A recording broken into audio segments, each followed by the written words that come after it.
द्वादशी को, समझ रहे हैं ठीक से? एक दिन बीता और बीच में एक दिन मतलब तेरदशी बीती और चतुर्दशी को पूतना भगवान को मारने आई, ऐसा लिखा है साफ साफ। 14 को पूतना भगवान को मारने गोकुल आई थी। क्यों आई? लिखा है कंसेन प्रहिता घोरा पूतना बाल घातनी। कंस की भेजी हुई वो बाल घातनी पूतना। बाल घातनी माने बच्चों की हत्या करने वाली पूतना। बच्चों की हत्या जो करे वो पूतना ही होती। बच्चों को जो मारे वो पूतना ही है। कई कई बहनें होती हैं ना, अल्ट्रासाउंड कराया और जहां बच्चा के नाम पर बिटिया दिखाई पड़े कि बिटिया है, वो तुरंत कटवा डरती है, दवाई खाए के फला करके ये करके वो करके, हटाओ बिटिया है हटाओ। और बच्चा जो मारे, जो बच्चा मारे, वो चाहे गर्भ में मारे चाहे बाहर मारे, वो पूतना है, वही पूतना है। कई कई लोग अल्ट्रासाउंड में जो, अब तो सरकार ने बैन कर दिया है, मैं अल्ट्रासाउंड बिटिया की रिपोर्ट जो आई, चाहे जो करे पड़े चाहे जो दवाई खाए पड़े, है अब यह मरेग चाहिए, यह मरेग चाहिए बस है। और बच्चे मारे वो पूतना ही हो सकती है, वो सामान्य महिला नहीं हो सकती। तो कंसेन प्रहिता घोरा पूतना बाल घातनी। कंस की भेजी पूतना गोकुल में आई। कंसेन प्रहिता माने कंस की भेजी हुई, ठीक है ना? अच्छा, कंस ने क्यों भेजा था ये भी जानते हो आप, जान लो। कंस को जो मालूम हुआ उस कन्या के द्वारा, कल आप सुन रहे थे ना, वो कन्या योग माया जब कंस के हाथ से रपटी, आकाश में पहुंच के उसने जानकारी करा दिया कि मुझको मारने की चेष्टा कर रहा है मूर्ख, तेरा काल गोकुल में बच्चा बन के पहुंच गया, तेरा काल गोकुल में पैदा हो गया। अब मेरा काल गोकुल में बच्चा बन के पहुंच गया है। ये बात कंस को जो जानकारी मिली, उसने स्कीम बनाई कि अगर मेरा काल गोकुल में बच्चा बन के पहुंचा है तो मैं गोकुल के सारे बच्चे मरवा दूंगा, सारे बच्चे, 1 to all, A to Z सारे बच्चे मरवाऊंगा। और जब गोकुल के सब बच्चे मर जाएंगे तो उन्हीं बच्चों मेरा काल मर जाएगा और मैं बच जाऊंगा। काल मर जाए तो मैं बच जाऊं। एक बात मैं आपसे यहां कहना चाहता हूं, आप जरा ध्यान देके सुनना, कान खोल के। भागवत में 2 ऐसे महापुरुष नहीं कहूंगा, 2 ऐसे लोग हैं जिनको मौत के पहले मौत की जानकारी प्राप्त हो गई थी। 2 लोग ऐसे, कौन कौन? एक परीक्षित जी और दूसरे कंस जी। कंस जी, परीक्षित को भी 7 दिन पहले नोटिस आ गई थी कि तेरी मौत आ गई, 7 दिन बचे हैं तो तैयारी कर ले अपनी। और कंस को भी मौत के पहले वो कन्या नोटिस जारी कर दी थी, तेरा काल गोकुल में पहुंच गया। हालांकि मौत की जानकारी बड़ी सीक्रेट होती है भाई बहनों, किसी को मिलती नहीं है, लेकिन पूरी भागवत में 2 ऐसे तत्व हैं, कंस और परीक्षित, इनको मौत के पहले नोटिस जारी हो गया था, मौत आपकी आ गई। लेकिन प्रश्न आता है यहां पर कि इन दोनों महापुरुषों ने इस नोटिस को पाने के बाद, ये जानकारी पाने के बाद जो निर्णय किया है, जो जजमेंट, जो एक्शन लिया है इस नोटिस के बाद, उसमें जमीन आसमान का दोनों फर्क है। कंस को जो नोटिस मिली तेरी मौत आ गई, उसने जो एक्शन लिया, और परीक्षित जी को जो नोटिस मिली तुम्हारी मौत आ गई, उसने जो एक्शन लिया, उन एक्शनों में बहुत बड़ा अंतर है। ये दोनों एक्शन ही दोनों को बांट दे रहे हैं। एक महापुरुष कहलाता है, एक दैत्य कहलाता, राक्षस कहलाता है। कंस राक्षस कहलाता है और परीक्षित जी महापुरुष कहलाते हैं। एक्शन का फर्क केवल है भाई बहनों। अब आप जान लो, जानते तो हो ही, परीक्षित जी को जो मौत की सूचना मिली कि तेरी मौत आ गई, उन्होंने क्या एक्शन लिया मालूम? गद्दी छोड़ के और गंगा जी के तट पर आए और मुक्ति के उपाय में लग गए। संतों से पूछा मैं क्या करूं कि मेरी मुक्ति हो जाए? तो मौत की जानकारी मिलते ही जो मुक्ति के उपाय में लग गया। मौत टले नहीं, मैं ना मरूं इसका उपाय नहीं किया, मेरी मौत मोक्ष बन जाए, मेरी मौत मुक्ति बन जाए, इसके प्रयास में लग गया वो महापुरुष। और कंस को जो मालूम हुआ कि मेरी मौत आ गई तो वो उपाय में लग गया, क्या करूं कि न मरूं, किसको मार डालूं, किसको काट डालूं कि मैं बच जाऊं। हाँ, मैं बच जाऊं।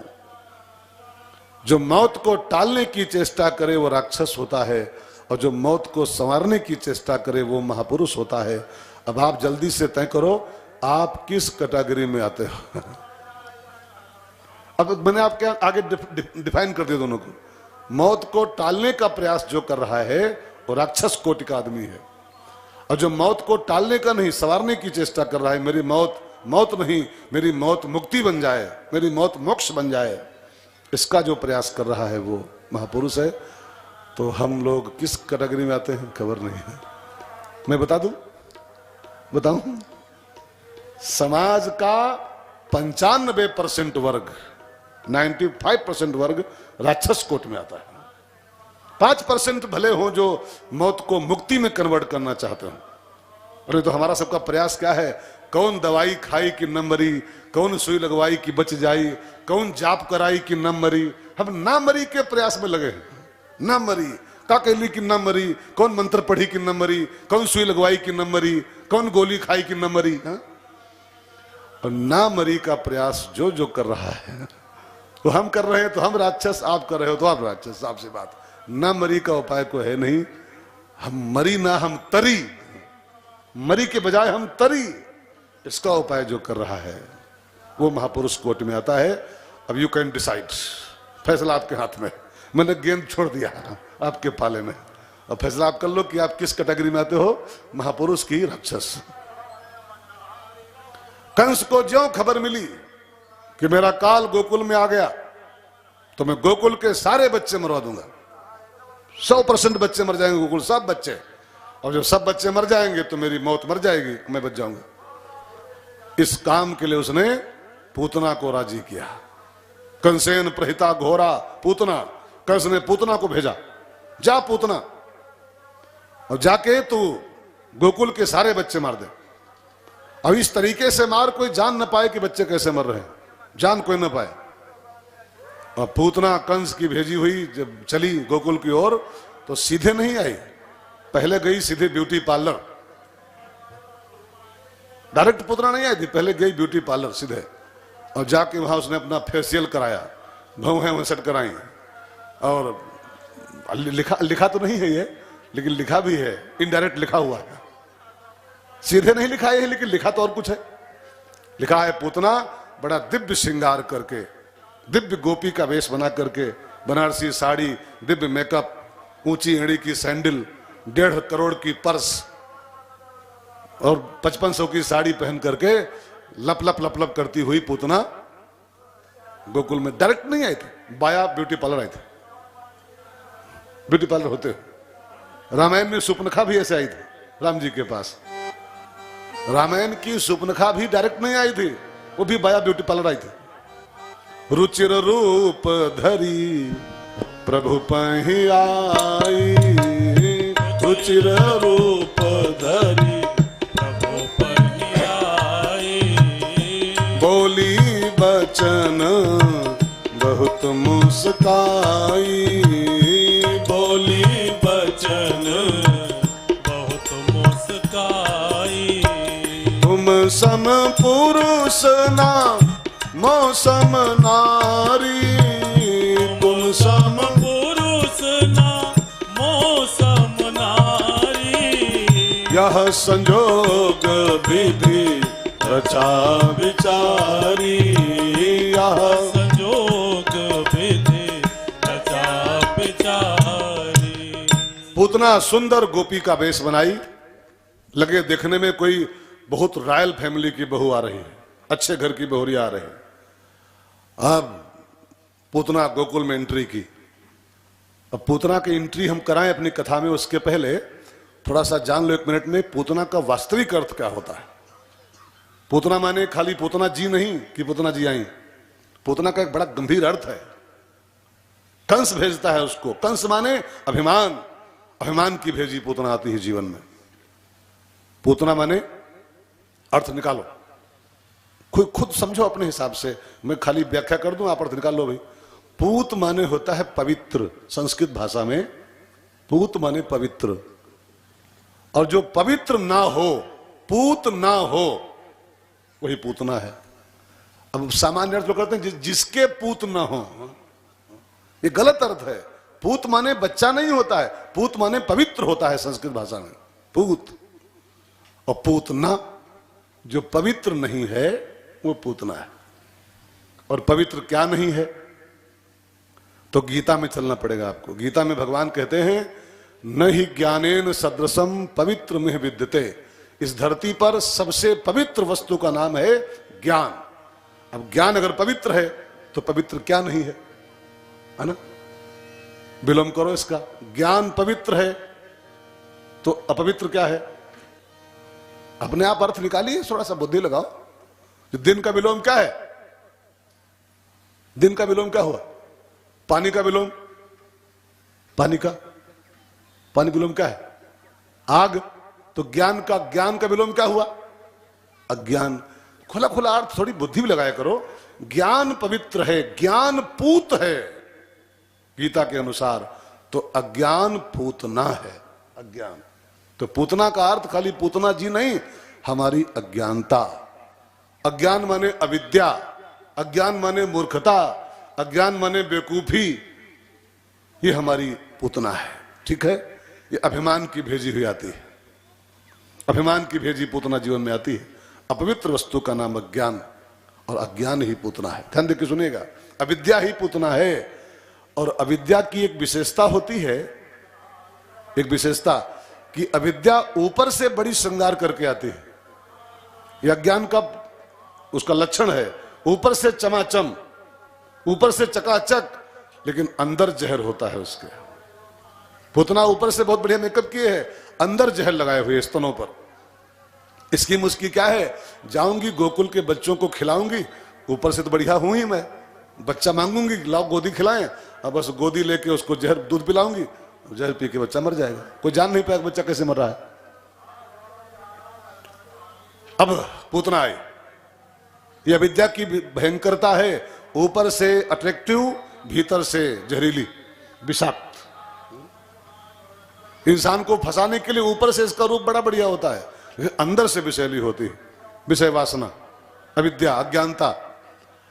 अब तो भाई बहनों पूतना आई।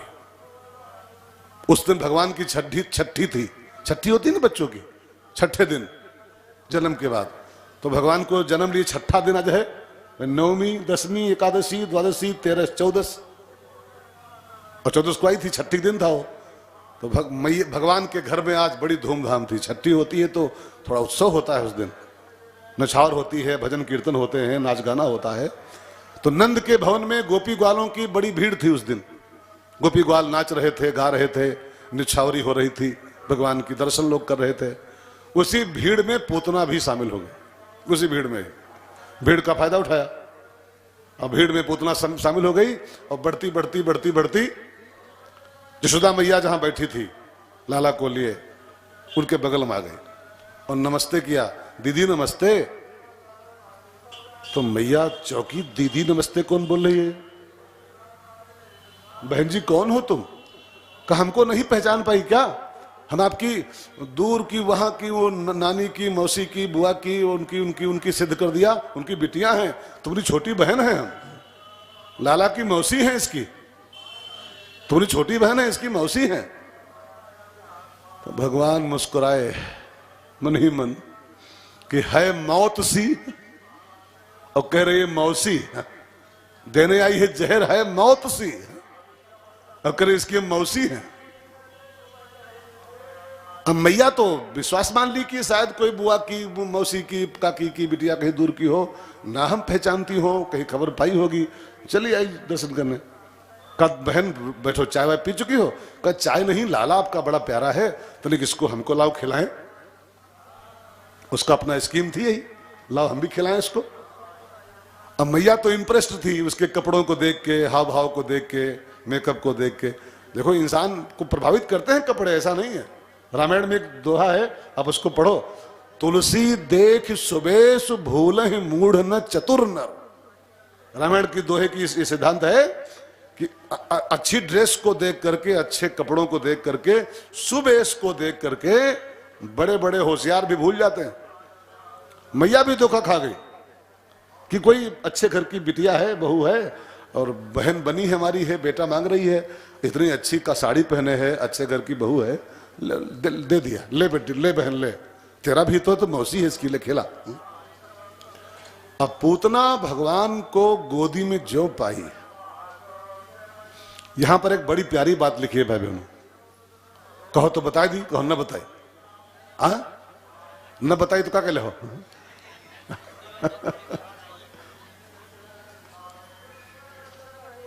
यहां पर एक बड़ा कीमती सब्जेक्ट छूट रहा था, मैं उसको याद कर लिया हूं।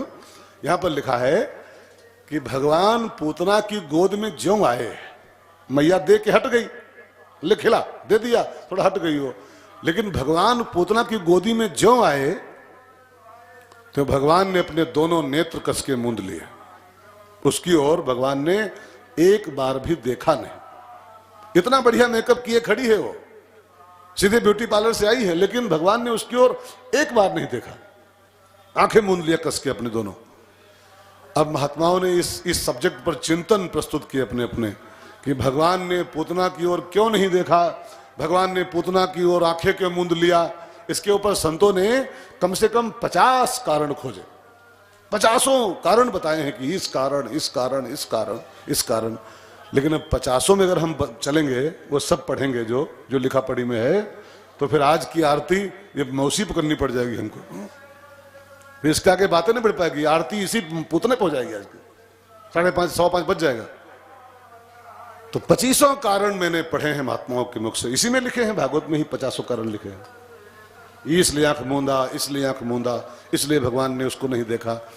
लेकिन मुझको जो कारण टच किए, जो मुझको अच्छा लगा, वो 2 कारण, 2 मैं आपको वही 2 सुना दूं जो मुझको छू रहे हैं। बाकी लिखा पढ़ी में बहुत कुछ है, जिसको बहुत ज्यादा इच्छा हो वो किताब मुझसे ले जाओ अभी मांग करके, इसमें लिखे हैं 25-30 कारण, पढ़ लेना। कि आंखें क्यों मूंदी, भगवान ने आंखें क्यों मूंदी, 25 उपाय कारण बताएंगे। मुझे 2 अच्छे लगे, मैं वही 2 आपके साथ शेयर कर दूं। जो अपने को अच्छा लगे वही है, वही देना चाहिए दूसरों को। जो अपने को न छुए फिर वो दूसरों को क्या दिया जाए, है ना। तो मुझे 2 कारण कौन कौन से अच्छे लगे उसको आपको सुनाऊं। उसके पहले थोड़ा सा गोविंद का नाम हो जाए, फिर आपको सुनाते हैं कि भगवान ने पूतना की ओर क्यों नहीं देखा, भगवान ने पूतना की ओर से आंखें क्यों मूंद लिया। 2 कारण सुनाएंगे।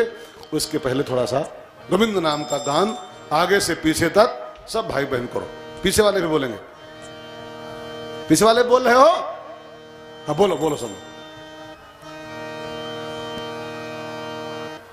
मुरलीधरा मनमोहना हे नंद नंदना श्री राधे माधवा। मुरलीधरा मनमोहना, गाइए सब लोग। हे नंद नंदना श्री राधे माधवा। मुरलीधरा मनमोहना हे नंद नंदना श्री राधे माधवा।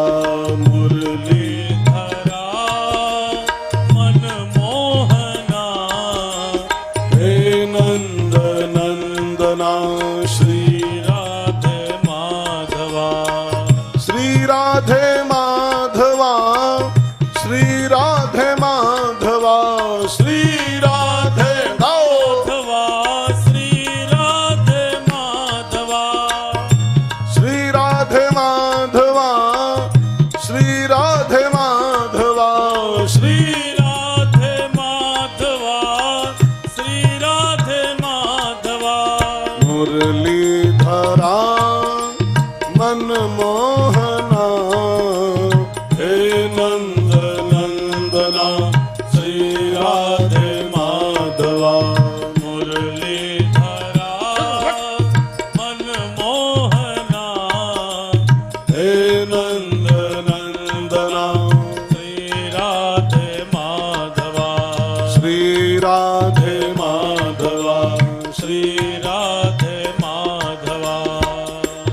तो भगवान ने आंखें क्यों मूंदी, इसके पीछे 2 बहुत तात्विक कारण मैंने महात्माओं से सुने हैं, आप ध्यान देकर सुनो।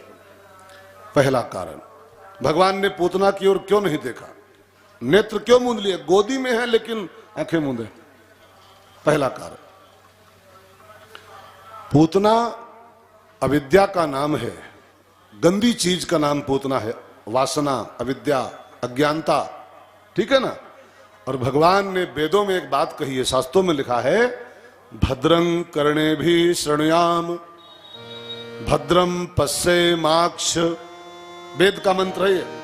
भगवान वेद में कहते हैं भद्रम कर्णेभिः शृणुयाम, अपने कानों से भद्र, भद्र माने शुभ, शुभ शुभ सुनो, और अपनी आंखों से भद्रं पश्येमाक्ष, अच्छ माने नेत्र, भद्रं पश्येम अच्छ, आंखों से शुभ देखो, आंखों से अच्छी चीज देखो।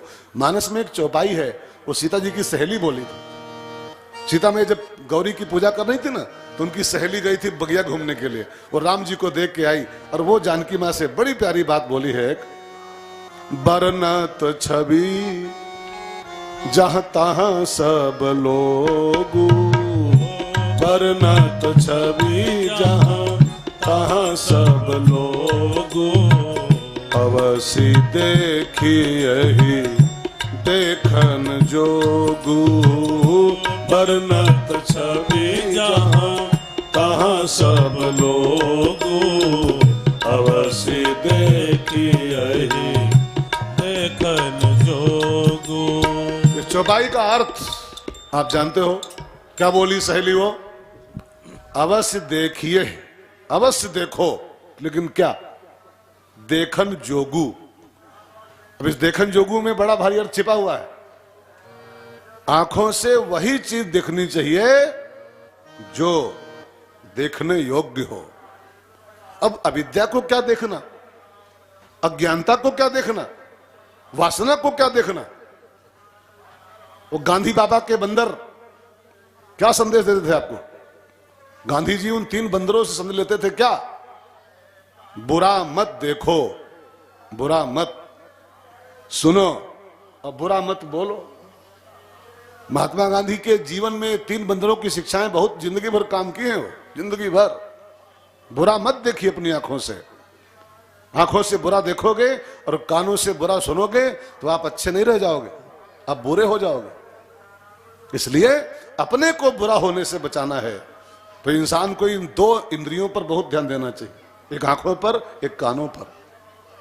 मैंने कहीं पढ़ा था, मनुष्य के जीवन को बिगाड़ने वाली 2 इंद्रियां हैं केवल, बस। वैसे इंद्रियां तो 10 हैं, 10 हैं, लेकिन इंसान की जिंदगी को बर्बाद करने वाली 2 इंद्रियां खाली होती हैं बस, जो इंसान का पूरा जीवन तबाह कर सकती है। कौन कौन? एक कान, एक आंखें, बस। कान, आंखें। कानों से गंदी चीज सुनी और आंखों से गंदी चीज देखी तो आप अच्छे बचोगे नहीं, आप बुरे हो जाओगे, आपका पतन हो जाएगा। अजामिल के ऐसा पंडित, 6ठे स्कंद में कथा पीछे छूट चुकी है, वो अजामिल के ऐसा विद्वान ब्राह्मण, और एक कुदरत देख लिया, जंगल से जा रहा था वो कथा बांचने, और रास्ते में एक जंगल पड़ा, उसमें एक व्यभिचारी आदमी, एक कुकर्मी आदमी एक वैश्या के साथ अपना वो कुकर्म कर रहा था, और वो जंगल में था, वो निकल रहा था। अजामिल पंडित था, पुजारी था वो, और उसने वो जंगल में वो चल रहा था अपना वो खेल, और उसने खड़े होकर वही थोड़ा देख लिया 2 मिनट के लिए, बस देख लिया कि वो नष्ट हो गया।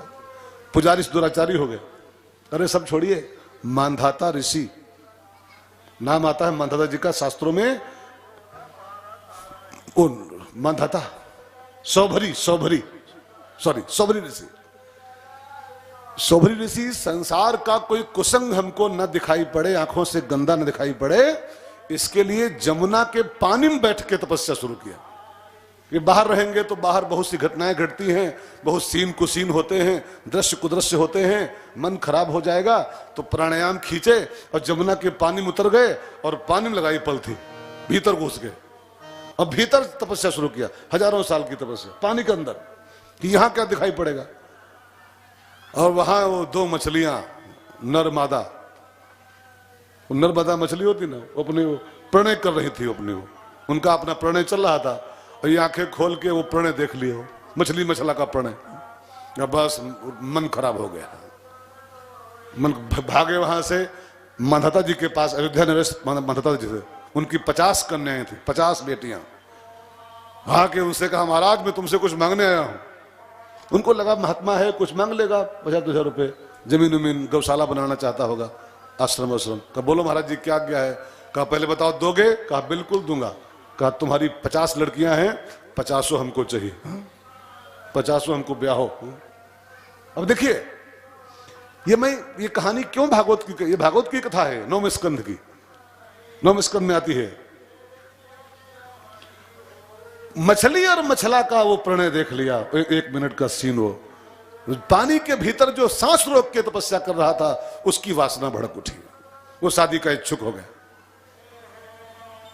ये 2 इंद्रियां इंसान की ऐसी खतरनाक, आंख और कान। आंखों से गंदगी सुनी आप गंदे हो जाओगे, आप कानों से, आंखों से गंदी चीज देखी आप गंदे हो जाओगे। इसलिए बुरा मत सुनो, बुरा मत देखो और बुरा मत बोलो, तब आप महात्मा हो पाओगे। सो भाई बहनों, अब मैं कहां था? हाँ, भगवान ने आंखें मूंद लिया, इस पर चल रहा था पूरा विषय। दो इंद्रियों की बहुत परवाह करो, इनको बहुत संभालो, कानों को संभाल के रखो कि इनसे गंदा सुनो ही मत, और आंखों को खूब मेंटेन रखो, सावधान होकर जियो, इनसे गंदा देखो ही मत।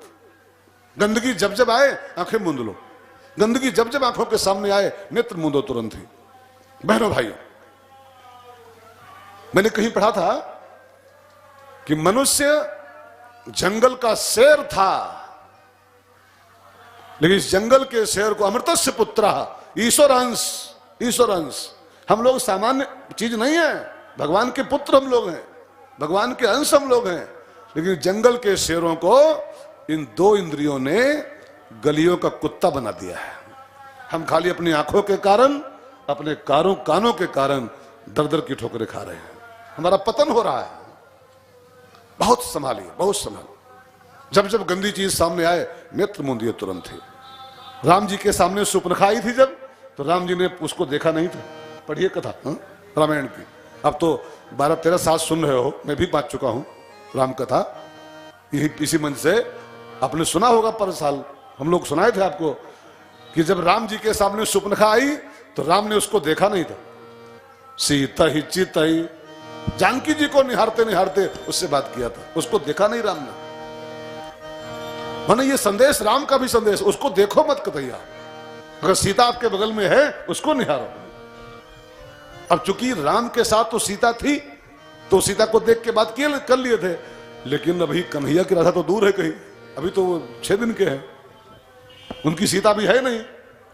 तो उनको लगा कि राम तो सीता को देख के बतिया लिए थे, लेकिन हम किसको देखें, हमारी सीता कहां भैया है। तो कन्हैया को लगा मेरे पास एक उपाय है कि हम अखिए मूंद लेते हैं चुपचाप, ले मूंदे आंख कहता कछु नहीं। तो भगवान ने नेत्र मूंद लिए।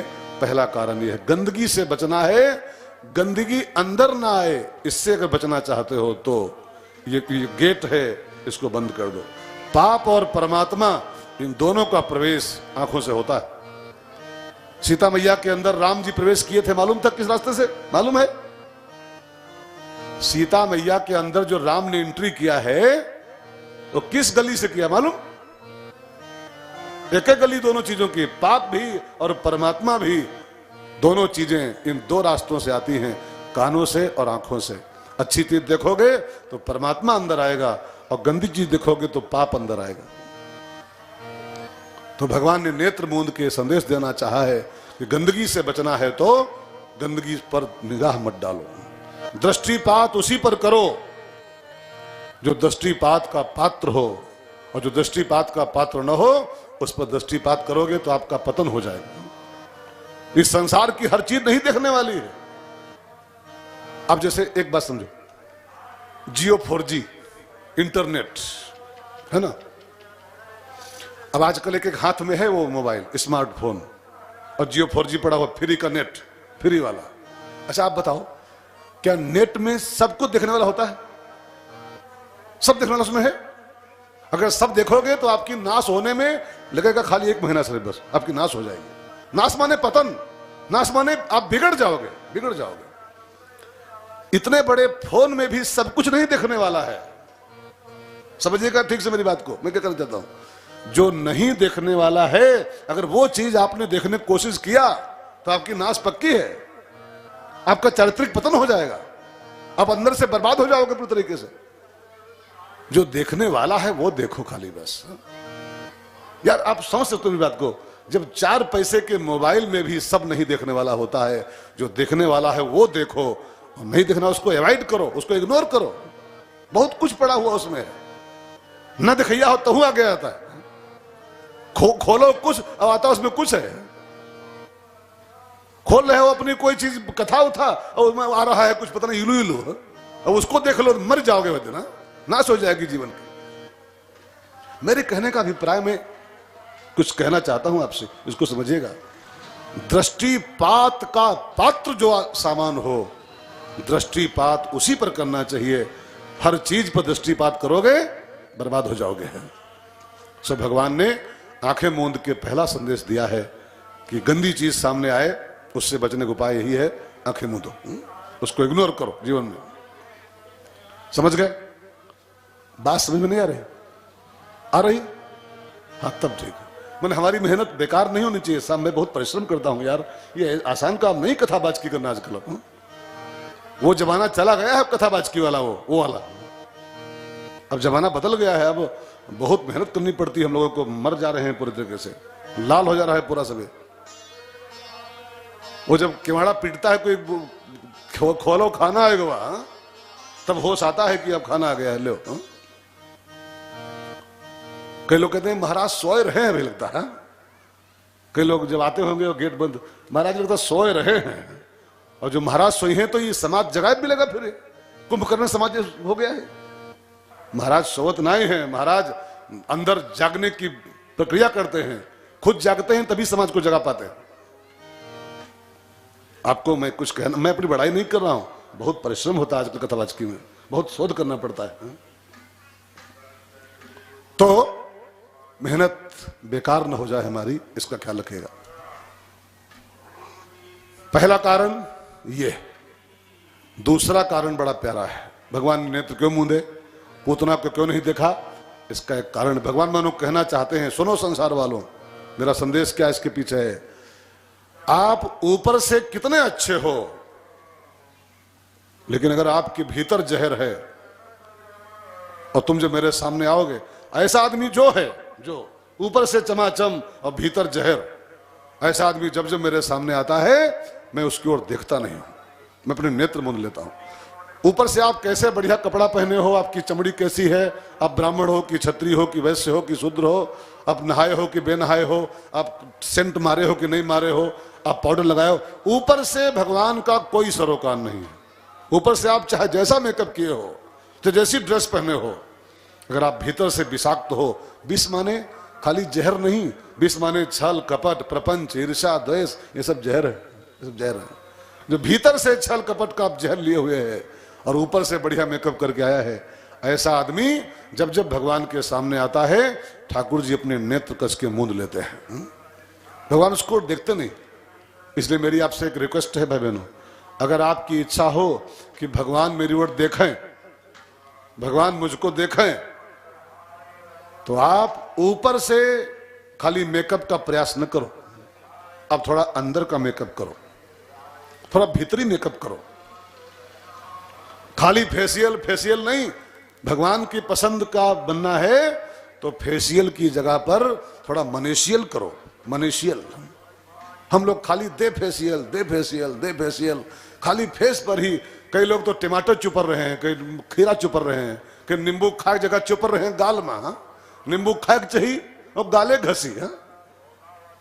टमाटर नींबू खीरा ककरी लौकी क्या काल चुपर रहा आदमी है, चमड़ी के चक्कर में खाली बस। भाई बहनों, मेरे कहने का भाव खाली यह है, फेस कितना भी प्यारा आपका हो, भगवान किसी का फेस नहीं देखते हैं। भगवान तो इंसान का दिल देखते हैं, दिल कैसा आपका है। भाई बहनों, एक शेर सुनाऊं साहब, बहुत बढ़िया एक शेर है, ध्यान देकर सुनिएगा। सीरत न हो जिसमें, सीरत माने अंदरूनी सौंदर्य, भीतरी सौंदर्य। सीरत न हो जिसमें वो सूरत फिजूल है। समझिएगा ठीक से, सीरत न हो जिसमें वो सूरत फिजूल है, और खुशबू न हो जिसमें वो कागज का फूल है। भगवान का संबंध आपकी सूरत से नहीं है, भगवान का संबंध आपकी सीरत से है। हम खाली बाहर बाहर का मेकअप करते रहें और भीतर सब कचरा भरा रहे, जहर भरा रहे। ऐसा आदमी जब जब भगवान के सामने आता है, ठाकुर जी अपने नेत्र कस के मूंद लेते हैं, आंखें बंद कर लेते हैं। और एक बात मैं और आपसे कह दूं, बहुत कीमती बात, बिल्कुल कान खोल के सुनेगा। भगवान को आप लाख देखो, लेकिन जब तक भगवान ने आपको नहीं देखा आपकी ओर, तब तक आपका कल्याण नहीं हो सकता है। इसलिए कोशिश करो, जिंदगी ऐसी बनाओ कि हम भगवान को देखें तो देखें, भगवान हमको देखें, भगवान हमारी ओर देखें। वो चित्रकूट के महात्मा है रामभद्राचार्य जी महाराज, चित्रकूट के रामभद्राचार्य जी, आप सुने होंगे कभी उनको? सुने हैं जी? बड़े प्यारे संत हैं। उनका लिखा एक बड़ा बढ़िया गीत है। वो गाते हैं कि ठाकुर मैं तो 3 महीने का था तब से अंधा हो गया हूं, मैं देख नहीं पाता हूं, लेकिन ठाकुर मैं तुमको न देख पाऊं कोई बात नहीं, तुम हमको देख लो। बड़ा बढ़िया गीत का भाव है इसका कि ठाकुर मैं तुमको देखूं न देखूं, तुम मुझको देखो।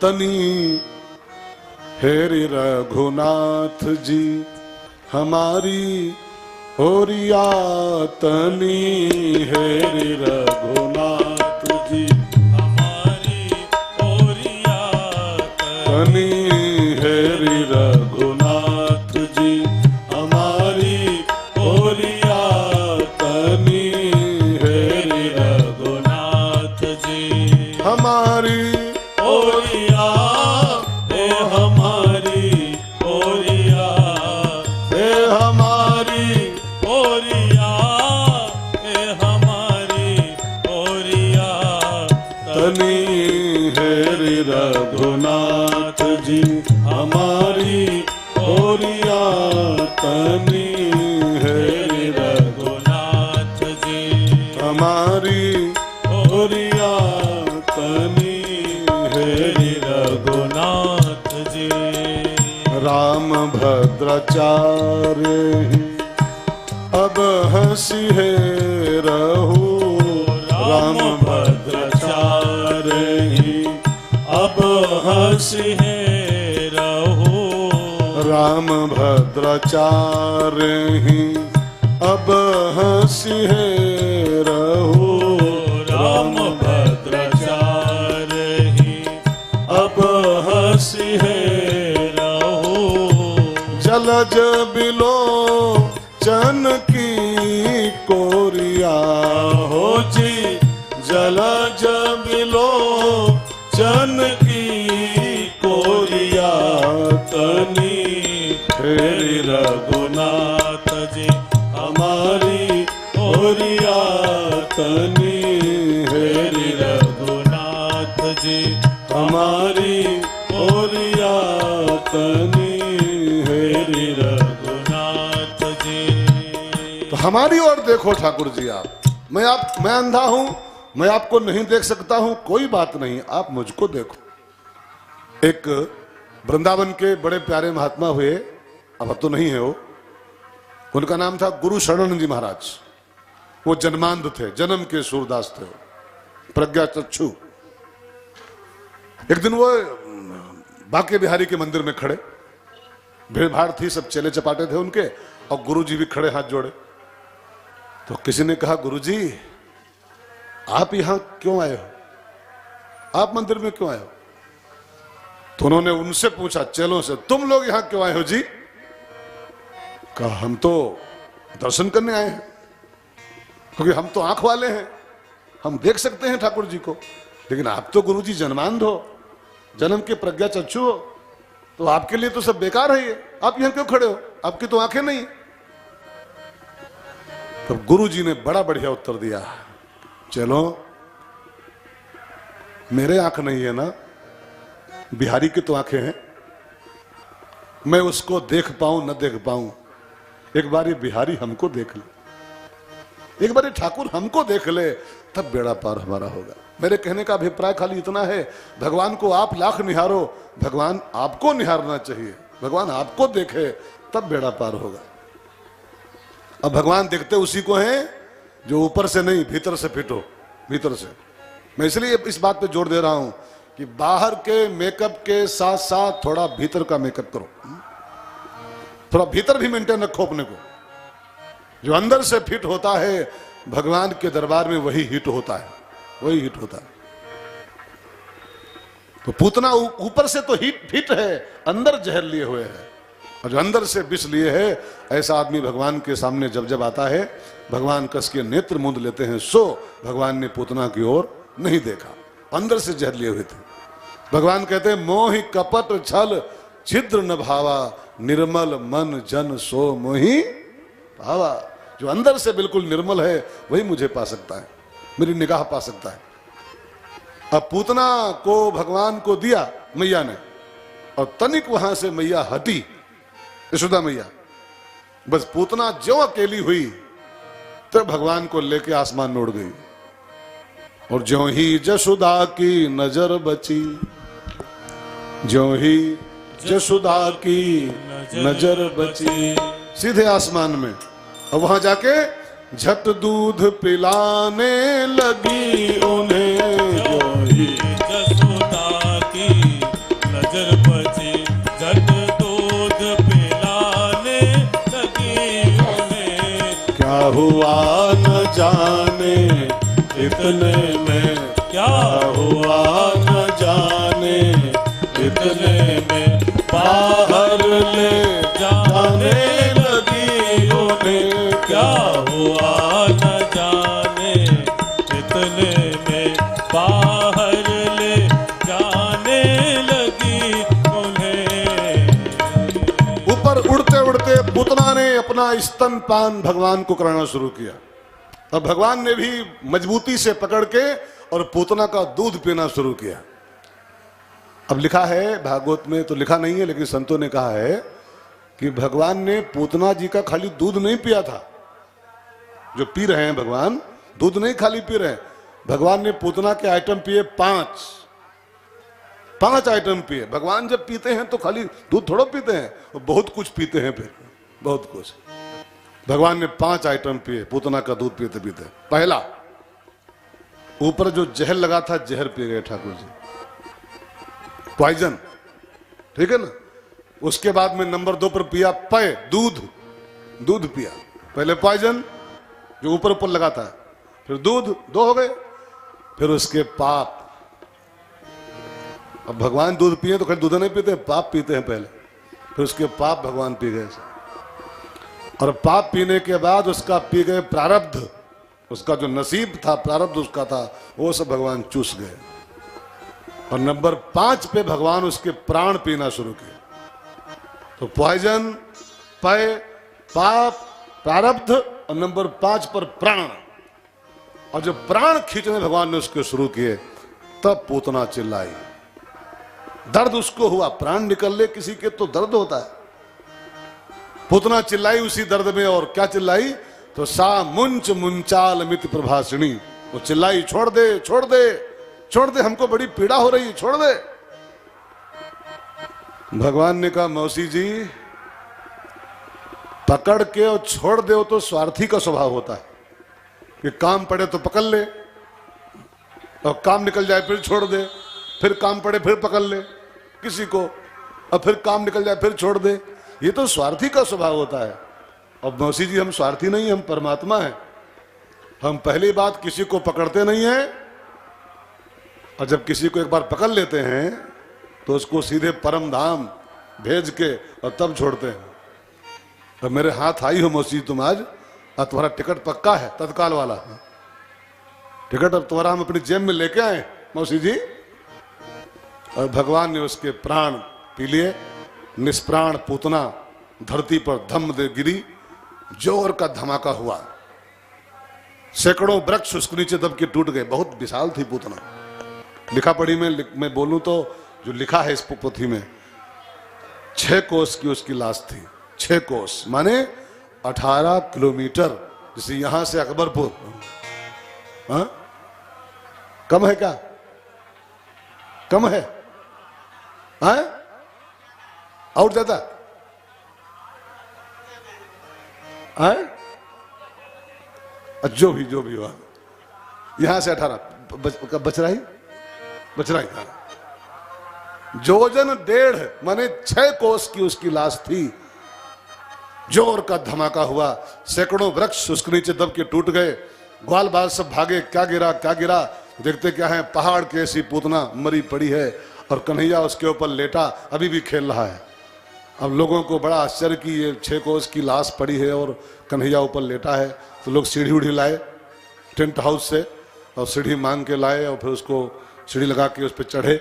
अब 6 कोस की जब लंबी थी तो 1 कोस की ऊंची होगी, 15-20 फुट की, है ना, थोड़ी ऊंची भी होगी। अब बिना सीढ़ी कैसे लोग जा पाते ऊपर? तो लगाए सीढ़ी उसके बगल से, लाश के बगल से, फिर चढ़े उसके ऊपर जाके और ऊपर से कन्हैया को उतारा और उसका पैथोलॉजी किया लोगों ने कि टूटा फूटा तो नहीं है, हाथ पांव देखे सब ठीक ठाक हैं, सब साबुत है। तो सबने चेक किया बारी बारी से, कन्हैया फिट था। अब सबको आश्चर्य हो रहा है कि 6 कोस की दैत्या मर गई और ये सेफ कैसे? इसका एक बाल नहीं टेढ़ा हुआ, इसका एक बाल नहीं बांका हुआ, ये सेफ है और ये मरी पड़ी है। कौन बचाया? 6 कोस की मर गई और 6 दिन का जिंदा, 6 दिन का है, कैसे बच गए? तो नंद बाबा अपनी मूछें ऐठे, कहा ऐसे थोड़ा बचा है? कहा कैसे बचा है? कहा दिन रात जो माला सड़काता हूं ना, नमः शिवाय करता हूं, उसी का फल है सब। ये माला का फल ये सब दिखाई पड़ रहा है कि हमारे माला का फल है कि 6 कोस की मर गई और 6 दिन का बच गया। अब कन्हैया सेफ है, पूतना का उद्धार हुआ। और पूतना जब मर गई तब लिखा है पूतना के मरने के बाद उसका फल क्या मिलता है। इस किताब में लिखा हुआ है, इस पोथी में, कि पूतना की मृत्यु का फल क्या है। तब लिखा है गोविंदे लभते रतिम, भागवत का मंत्र है। जिसकी पूतना मर जाती है, भागवत की नहीं, जिसकी पूतना। एक कथा सुन के खाली वो पूतना जी नहीं, अपनी अपनी पूतना को मारना हमको आपको है।